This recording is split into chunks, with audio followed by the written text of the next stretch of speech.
Welcome in to Outkick the Show. I am your fearless leader, ClayTravis. I appreciate all of you spending your Friday with me. Loaded show, lots to discuss. As always, Outkick the Show presented by Oddshark. Go to Oddshark for all of your gambling and informational related needs. And bang, got to block somebody right off the front. Right off the front. You complain about the show, I happen to see it right off the front. First one, boom, you're dead, gone forever, never to be heard from again. Don't test me. Don't test me. I say all the time, I see the comments occasionally, I look good. Every now and then you got to teach somebody that is no safety. You cannot, nobody's safe today. Nobody is safe at any point in time. You can die at any point in time in the comments section. That's the truth. That's the truth. All I got to say, anytime it can happen. It's just like Game of Thrones. You thought it's season 1. This is a story about Ned Stark. No way something's going to happen to Ned Stark. Spoiler alert. He gets his fucking head chopped off at the end of season 1. That's just what happens. Never know what's going to happen on the show. You can comment for a long time. You say something at the wrong time and I see it. No mercy. You're dead. Forever. Gone. Queen Cersei, bro. I don't want to Queen Cersei everybody, but I'll do it. You show up in the temple, you all think you're there to celebrate something, and I just blow everybody the fuck up. It happens. Don't step to me. I don't play favorites. I'll eliminate anybody at any time. Long memory, short fuse. That's a bad combo. That's a bad combo. Long memory, short fuse when it comes to Clay Kyle. You can be gone any minute. You can beg for forgiveness. Good question. Is there a way to get unsniped if you get blocked? Is there a way to get unsniped? Yes. You can throw yourself onto me on Twitter. You got to sign up for your Twitter account. If you're blocked on Twitter too, you got to find somebody to make the case for you to King Clay. You can request unsniping because sometimes I do, I'll be honest. I aim for one person. I'm not as bad at it as I used to be, but I aim for one person and then sometimes I'll hit the wrong person. Yeah, there you go. Somebody just said I accidentally sniped them. Sometimes I do. You can come on to Twitter and say, hey, I feel like I was accidentally sniped, and you can come back from the dead. Or you have to make a new Twitter account and beg for redemption. Yes. Every now and then I'll announce that I'm giving penance to people that I've blocked who wish they had not done it. A couple of times guys have come up to me in person and say, look, I was just drinking that night. I know you blocked me, and I don't block people very often. I've probably only blocked a few hundred. I've got like 400,000 Twitter followers. I probably only blocked a couple of hundred people all that time. So I try not to block anybody. Do I apologize for anything? No, I do not. Trey Wynn on Facebook. Do you apologize for anything? No, I don't. I tell you exactly what I think. So let's start. Speaking of no apologies, let's begin with Lavar Ball. I talked about him this morning on the show. His $495 sneakers have taken the world by siege. I actually think it's a brilliant move. I think it's a brilliant move because it's a lot easier to sell $495 sneakers than it is to sell $10,050 sneakers or whatever you would have to do to sell them for the same price. Set your price high. I do think that if we've learned anything, it's that there are lots of idiots in the world of fashion. There are people out there who will pay $10,000 for a watch even though they carry a phone and never even check the watch just so they can have the right to walk around and have that watch on their hand so that people know they're rich enough to spend $10,000. I can't tell you the number of times I have been in a bar and I have seen a guy in a shirt like this, which costs like $20, in jeans, maybe even flip-flops, and he's got a $10,000 watch on his hand. And why does he have that $10,000 watch? So he can show you that he's choosing to wear the $10 shirt and the regular pants, and in actuality, he's really rich, and he could spend a lot more money on it at any point in time. That is 100% why he does it, because women like men with money. And women are more likely to notice an expensive ring or an expensive watch or an expensive piece of jewelry than men are. Women are out there spending $500 a pair of shoes all the time. My wife, I've told this story before, bought a pair of $500 motherfucking rain boots as if we lived on the ark with Noah. And it was raining for 40 days and 40 nights in a row. $500 rain boots from Nordstrom. She came home with those things. And I said, what are you talking about, $500 rain boots? Like, where do we live? You're not going to drown. Like, you don't have to walk outside in the rain ever. If it rains, you get in your car. We have a garage. Like, you're literally never outside. And if you are, you've probably got a couple of $100 umbrella. So you can run into your Pilates class or your whatever class that I'm paying $50 an hour for. Nobody needs $500 boots. Do you know why they get $500 boots? Because they sell them at Nordstrom. A lot of women out there, a lot of men saying, I can't believe you pay $500 for a pair of shoes. A lot of women like, I don't know what you're talking about. They're keeping really quiet. You get into a conversation with women, you're like, can you believe that somebody paid asking $500 for a pair of shoes? Awful lot of women right then that get quiet. Oh no, I can't believe somebody would pay $500 for a pair of shoes. A lot of women out there with $500 shoes. Chances are you got a woman who's got some hot girl privilege. She's got a $500 pair of shoes somewhere. Just saying. Definitely got a $500 dress. Now, I don't have anything that costs $500. Only thing that costs more than $500 that I have is my car and my house. Otherwise, absolutely nothing that I've got is worth $500. But I admire the hustle. I admire the hustle on Lavar Ball going with the $500 price. I think that it's unlikely to work. But if he could sell 1,000 of them, I bet it doesn't cost more than like $40 to make them. And he can make about $500,000 on that. Not ideal, but he's creating a business for himself. If Lonzo Ball becomes a good player, I can see how these shoes could become collector's items. What I would have done if he were asking my advice is, if you're going to charge $500 for the shoes, announce up front you're only making 5,000 of them. Just say we are only going to allow 5,000 of these to be sold. Now, you don't have to make all 5,000. You might only sell 500 of them. But at some point in time, just declare victory, okay? Just come out and declare victory, even if you don't sell all 5,000 of them. Say it's a limited edition. And you will never announce how many you actually sold. If you do sell all 5,000, then you can make a big show of selling all 5,000. But say you got a limited edition, you're only selling 5,000 of those. You're only selling 1,000 of the Lonzo Ball autographed shoes. These are your Lonzo Ball ones or whatever you're going to call them.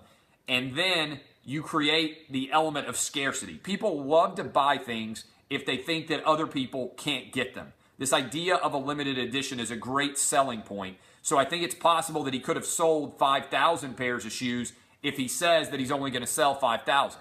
And by the way, does anybody ever get busted for selling more than they say they're going to sell? If somebody says it's a limited edition and he sells 8,000 instead of 5,000, how does anybody know? I think it's a great, absolutely great move to go ahead and do that. The flip-flops for $220 are more difficult for me to justify. I don't know who spends $220 on flip-flops, but I will tell you this.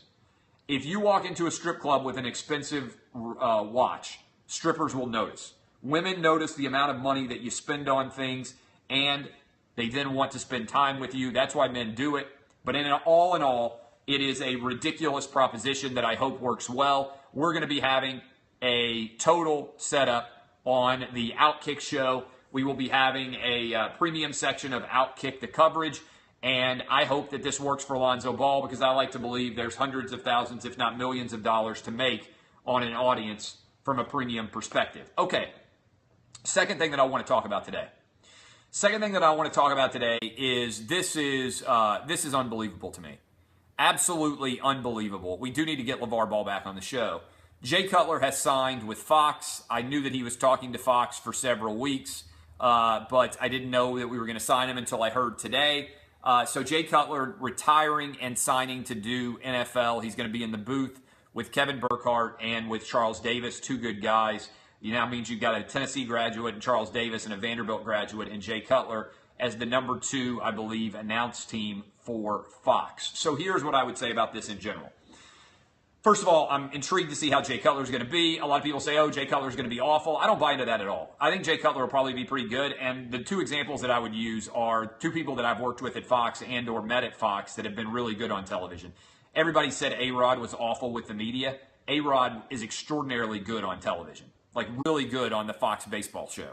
Everybody said, oh, Randy Moss is an ass when it comes to dealing with the media. Randy Moss gets hired, and he's extraordinarily good on television as well.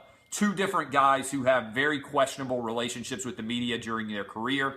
Again, Randy Moss and Alex Rodriguez, both are really good on television. I don't know why the same thing cannot apply for Jay Cutler. I don't know Jay Cutler personally. We overlap to a certain extent here in Nashville with a lot of friends. Kristen Cavallari has got a hell of a personality.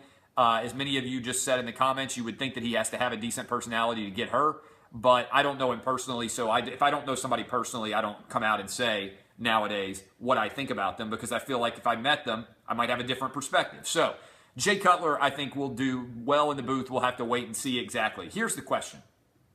Here's why I think Jay Cutler will do well, because I don't think he'll give a fuck whether people think he does well or not. And a big part of being successful in the media today, when you're in the opinion business, is not giving a fuck what people think about you. If you sit around obsessing over what people think about you, then you're probably not going to be very good at what you do, no matter what it is. But that certainly is the case when it comes to media today, where people are constantly chirping all the time in the background, oh, you suck, oh, you suck. Like, if you sit around and worry about, Charles Barkley told me this once. I love to name drop. I don't hate to name drop at all. I love to name drop. Lance Taylor at Jocks, good buddies with Barkley. We were out to eat in Fleming's in Birmingham, and Barkley said, Clay, this is great advice. If you worry, this was about the time that I was launching Outkick, about 6 or 7 years ago. Barkley said, Clay, if you worry, and I don't know if he'd remember my name now or not, but at the time he did. Clay, if you worry about people not liking you, it's the honest truth. If you worry about the people who don't like you, then the people who do like you won't like you anymore. It's actually fantastic advice, and it's 100% true. If you worry about making the people who don't like you, then the people who do like you won't like you anymore. And this honestly sums up so much of politics. Because the people like Trump who were just like, fuck it, I don't care who dislikes me, they actually have a passionate following. The people like Hillary Clinton who are running around all the time trying to figure out why you don't like them, Mitt Romney, these insecure politicians who are like, what can I do to make you like me? It makes you like them even less because they seem like typical politicians then. Donald Trump's entire political persona is, fuck you guys. You can like me or not like me. I don't know if it's calculated. I know that's my persona. I genuinely don't care. It's the one advantage that I have. People say, you fake it. You're inauthentic. Like, whatever. No, it's not. Ask my wife. I genuinely don't care whether people like me or not. I don't worry about it. I think that's rare. Most people walk into a room and they're concerned about whether the people in that room like them or not. I genuinely never think about that. I just don't care. I'm comfortable in my own skin. If you like me, more power to you. If you don't like me, I'm fine with that too. I'm probably not going to see you again. My life's not going to be changed in any way if you don't like me. Now, people who I'm around all the time, if my kids are like, I can't stand being around you, Dad. If my wife were like, you're insufferable all the time as opposed to just some of the time, that would bother me. I don't like it when people that I work with on a day-to-day basis say, man, it's impossible to work with this guy. But on a general basis, I don't really care. And I think that's how Jay Cutler could have an advantage. But I want to say this. Cutler versus Colin Kaepernick.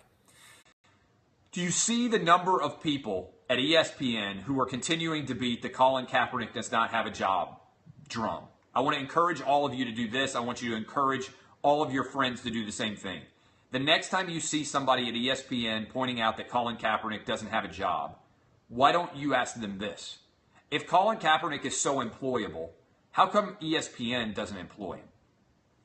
It's a fantastic question that they will have no answer for. They may block you. If they are continuing to beat the why isn't Colin Kaepernick employed drum, instead of even wondering about pointing out the fact that he's not a good quarterback, that his talents are far exceeded by his problems, that if you're not a good quarterback, you probably shouldn't have a stupid fucking protest like he did, just come right back with them and ask this question. Why doesn't ESPN employ him? If ESPN, hashtag ESPN, will not employ Colin Kaepernick, and I don't think they would, why would they not employ him? Because it would look bad for their brand. Their brand is already incredibly tarnished. I think ESPN would be terrified to employ Colin Kaepernick right now. So if you're going to call out NFL teams for not employing Colin Kaepernick, why don't you respond to ESPN talent calling out the NFL by saying, why don't you call out your own network for not employing Colin Kaepernick? If he's so smart and he's so talented and he's got so much interesting things to say, why isn't he on television? Why don't you guys employ him and bring him into your business? And I bet they don't have an answer for you. But I bet the answer is because he'd be bad for business. And if you're bad for business and you're not a good quarterback, that's a bad combo. That means you're not going to be employed as quarterback. It also means you're not going to be employed on television. Just ask them that. I bet they won't have an answer. All these ESPN bleeding hearts. And by the way, they never talked about the fact that the guy who beat out Colin Kaepernick is still unemployed too. Unless Blaine Gabbert has been signed, I think the guy who was better than Colin Kaepernick at the start of the year for the San Francisco 49ers is still unemployed too. And certainly Jay Cutler has got a more distinguished, longer career than Colin Kaepernick, and he just had to retire because nobody would sign him to be a starting quarterback either. Think about that. It's a great line. NFL is racist against bad quarterbacks. Amen. Amen, NFL is racist against bad quarterbacks. They certainly are. Did you see this news? Mizzou's enrollment, this is unbelievable. 2014, Mizzou had the largest freshman class in the history of the university. This year, according to the Columbia Tribune, the local newspaper there, Mizzou's freshman enrollment is going to be 40% lower than it was in 2014. Why? Because of the fake-ass, racist hunger strike that totally took over the University of Missouri campus. This should be perfect evidence to all sorts of administrators out there that if you allow a bunch of ignorant, idiot students to protest like they did at the University of Missouri and you kowtow to them, then your university may well die. Enrollment is down 40%. That's an extraordinary decrease. That's a sign of the markets actually taking control and making sure that there is, in fact, a penalty when you respond in situations such as these to these fake protests. That hunger striker loser motherfucker whose dad is worth $20 million single-handedly killed Missouri because the president of that university didn't grab him by the scruff of his neck and say, listen here, cunt bag, we're going to arrest you if you don't stop protesting in the middle of our campus. They should have immediately walked right in, said, we're not going to allow protests here, and we're going to put all of you in jail if you insist on continuing to protest in the middle of our quad. First day. That's what President ClayTravis would have done. Not going to allow this to happen. You're protesting bullshit, all right? I'll step right up in front of the mic and say it to you. You can say I'm not empathetic. You can say I don't care about you. I disagree completely. You're welcome here to go to school. You ain't welcome to protest on our quad, and you ain't welcome to fake hunger strike, and you ain't welcome to pretend that this campus, which just elected a black gay man student body president and which just embraced Michael Sam as another gay football player on this campus, we don't have a tolerance problem. The only kind of tolerance I don't have tolerance for is a bunch of idiot protesters. So if you want to protest, you can go to jail. If you don't want to protest, you're welcome to go to class and further your education, but you can't protest here on the quad. Come at me, bro, if you want to. I guarantee you I'm going to be here longer than you are. Bang. Stand the fuck up to a bunch of these loser protesters, and that dude might have gotten elected to the Senate. He might have gotten elected governor of the state of Missouri because people are fed up with a bunch of pussies out there letting millennial protesters lead the way. And there's a lot of people at Mizzou who are also fed up with it. That's all the president of Mizzou had to do. That's what President ClayTravis would have said. I'm not going to allow this to go any further. I'm not going to allow this protest to take effect. If the football team wants to protest too, they're entitled to protest. We'll go ahead and execute the provisions of our contract, which will require them to give up their scholarships at the end of this semester. They're obligated to play football in order for us to exchange education for them. If they don't want to do that, that's their right. We will not allow them to take this step. What should have happened, honestly, is Gary Pinkel should have said, hey, you guys are being idiots. I've been here for a long time. I care about winning football games. You can protest in your free time, but for 20 hours a week, you're here with me. And if you have a problem with that, you can come see me individually, or you can decide not to represent this university anymore, and you can transfer. But as long as we're here, we play football. We don't sit out games for fake protests. But nobody was willing to do it because most people are afraid of being called racist, even when it's bullshit. Listen to my show. If you question that, listen to my radio show, 6 to 9 a.m. Eastern. People call in today. Guy called in today, said I was a KKK member, said I was racist. You think I care? It's not true. I feel like that as if somebody said you're from another planet. Like, if you want to insult me with things that I know 100 billion% are not true, then go ahead and play it. Play the race card. You know what happens? I end up urinating all over it. Make more money because you look like an idiot. It's like the boy who cried wolf. You call me racist enough, it doesn't have any impact because people know I'm not. Go find something racist I've ever done in my past, ever. Go find something racist I've ever done on the radio. Go find something racist I've done on my site. There are things you disagree with, but facts aren't racist. Deal with it. But that's what I would do. Condolences to Missouri for the university dying. I am a huge fan of the University of Missouri. I'm a big fan of tons of Outkick fans there. And I hope that at some point your university can come back from this near-death experience because of the stupidity of the people who run your school and also the stupidity of the protesters there and also the fact that nobody will fucking call them on being a bunch of losers. Period. Okay. Additional thoughts. How about, this is an unbelievable story. This is an unbelievable story. Did you see that? Did you see this story? I can't believe that it actually happened. A porn star, Animal Thunderdome News, hashtag Animal Thunderdome News. I got to tell you this. A porn star's underwater shoot went horribly wrong when a shark took a bite out of her leg. Molly Kavili. Anybody see Molly Kavili's work? Is she talented? She got good hand-eye coordination. Can go so many different directions at this point. A porn star found herself in the wrong kind of X-rated movie when she was savaged by a vicious shark on camera. Plucky Molly Cavalli donned a barely there one-piece swimsuit to film a shark cut cage promo for adult entertainment company Camp Soda.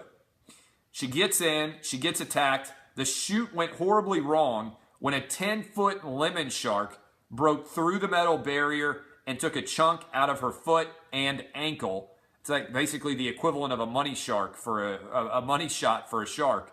Molly is then seen desperately scrambling to get out of the water and back to the safety of the film crew's boat. Once out of the bloody waters, she screams when she sees the full extent of her injuries. Friends try to comfort the star as she burst into tears. It had been hoped Kavili's risky stunt would help show off custom-built technology to support underwater live feeds from anywhere in the world. Not surprisingly, the terrifying incident meant the shoot had to be cut short so they could dash Molly to a nearby hospital. She was taken to Instagram. She says she's now fine. She got 20 stitches to repair the wound from the shark bite, and it is now up on YouTube.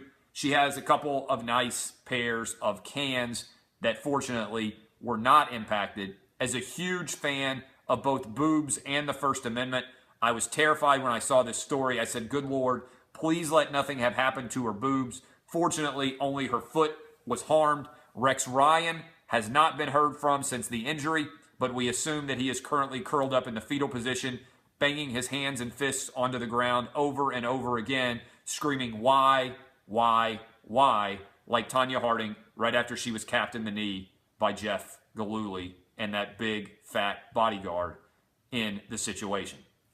All right. Additional questions. Additional questions from you guys. I hope your Friday is going fantastic. One more bit of news. I thought this was interesting, and it just went out. AL.com had this story, and I quote, this is pretty interesting. Gotten a lot of questions about the impact of ESPN's collapse on the conference networks. According to SNL Kagan, which is a big company that I have cited before, what are these networks worth? The SEC network is worth $4.7 billion. The Big Ten network is worth $1.1 billion. The Pac-12 network is worth $305 million. Again, for people out there who are wondering about what these networks are worth, the SEC network, according to SNL Kagan, worth $4.7 billion. That's billion with a B. The Big Ten network worth $1.1 billion, and the Pac-12 network worth just $305 million. The Longhorn network is worth nothing. They'll let you have the Longhorn network for 2 bottles of Lone Star beer and a cowboy hat, as well as a Vince Young autographed sneaker.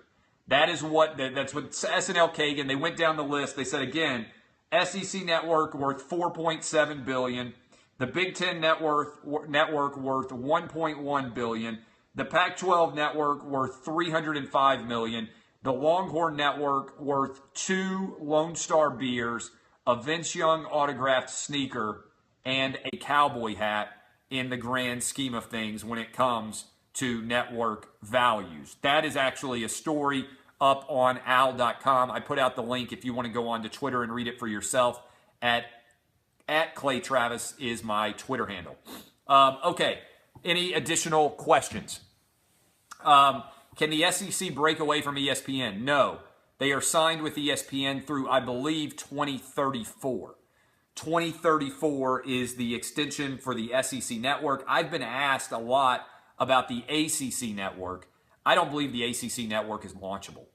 I don't believe the ACC network is launchable unless ESPN is going to turn one of its existing stations into an ACC network. I think it's an awful time to launch. I think getting carriage would be really difficult. I think that there's almost no chance that the ACC network launches and has success. I think it will be closer to the Pac-12 network than it will either the Big Ten network or the SEC network. The SEC network launched at the perfect time.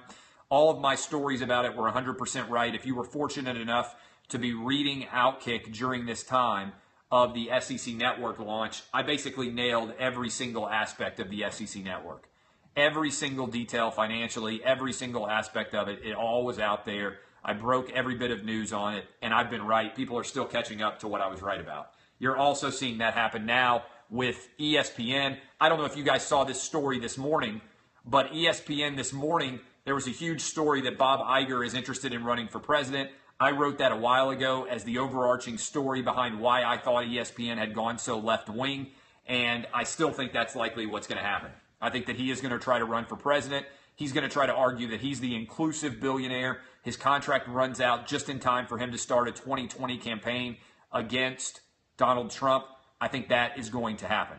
Am I tired of being right, Matt Green asked. No, I'm not tired of being right because I love being ahead of the curve and also keeping you guys ahead of the curve and being right about all these different different issues. Okay, additional questions. Additional questions from you guys, and then I got to go pick up some kids. I hope you guys have a fantastic Friday. I hope you go listen to my podcast, both here, Outkick the Show, the podcast, and also Outkick the Coverage, the podcast. It's a 3-hour daily show. We now have a best of every day for the show. So if you don't have time to listen to a 3-hour show, you can go to the podcast and you can download and listen to a 45 or 50-minute version of the radio show that's on every single day. And again, that thing is taken off. We're going to do over 1 million downloads in the month of May for Outkick the Coverage. Even out of season, it's going to be doing millions by the time we get to college football season and the NFL season for football this fall. So I can't wait.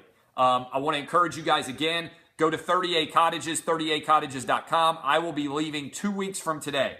2 weeks from today, I will be leaving for the beach, and I will do this show from down on the beach for the next 2 weeks then. From May 20th until June 4th, I will be on the beach in Florida at 30A. We're staying right in Rosemary Beach there, 38cottages.com. If you want to stay in a fantastic mansion on the beach, all you have to do is trust the guys that I trust. Go to 38cottages.com. And again, I will be there live for 2 weeks from the beach, best beach in the United States, 2 weeks from today. I want to encourage you guys as you get ready for your summer vacations. If you want to go to the best beach in the continental United States, it's on the Gulf. A lot of people don't know this. On the Gulf from Orange Beach all the way down to Panama City Beach. But the place that's best of all of it is 30A. That's the road. And the road is also in the name of this company, 38cottages.com. Go check it. Is Cinco de Mayo racist? No, it's not fucking racist. Not unless St. Patrick's Day is also racist. I'm going to be wearing a sombrero and a goddamn mask like this. And I'm going to eat some Mexican food and drink tequila and have some margaritas and celebrate our great neighbors to the south. God bless you all. God bless Mexico. God bless the United States. And God bless Outkick the Coverage. Don't be pussies. Hashtag DBAP.